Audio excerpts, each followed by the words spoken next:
అందరికీ నమస్కారం. వాగ్దేవి సరస్వతి ఛానల్కి స్వాగతం. నేను విశాలక్ష్మి శిష్ట. రాజధాని కథ గురించి తెలుసుకుందాం. ఇంతకీ ఆ రాజధాని పేరు ఏమిటి అన్నది కదా మీ సందేహం. ఈ కథ విన్నాక ఆ రాజధాని పేరేమిటో మీకు తెలుస్తుంది. అనగా అనగా ఒక రాకుమారుడు. అతడు ఒక సామాన్య నర్తకిని ఇష్టపడ్డాడు. రాజుకి అది నచ్చలేదు. కుమారుడిని కోటలో బంధించాడు. కానీ ఆ రాకుమారుడు కోట గోడలు దూకి రాత్రి వేళలో తుఫానును కూడా లెక్క చేయకుండా నదిని ఈది ఆ నర్తకిని కలుసుకున్నాడు. ఈ సంగతి రాజుకి తెలిసింది. రాకుమారుడి ప్రేమని అర్థం చేసుకున్నాడు.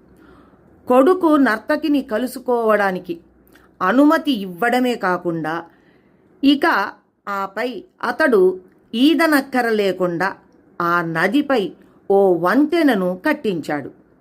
ఆ తరువాత ఆ రాకుమారుడు ఆమెని పెళ్లి కూడా చేసుకున్నాడు. రాజు అయ్యాక తను నిర్మించిన ఓ నగరానికి ఆమె పేరు పెట్టాడు. అంతేకాదు, తమ ప్రేమకు గుర్తుగా ఒక కట్టడాన్ని కూడా కట్టించాడు. ఇదంతా ఒక జానపద కథలా ఉంది కదా. అయితే ఇవి తెలుసుకోండి ముందు. ఆ రాకుమారుడు మహమ్మద్ కులీ కుతుబ్ షా, ఆ నర్తకి భాగ్మతి, ఆ రాజు గోల్కొండ సుల్తాన్. ఆ నగరం పేరు భాగ్యనగరం, అదే ఇప్పటి హైదరాబాదు. ఆ కట్టడమే చార్మినార్. ఇప్పుడు తెలిసింది కదా మీకు ఆ రాజధాని పేరు.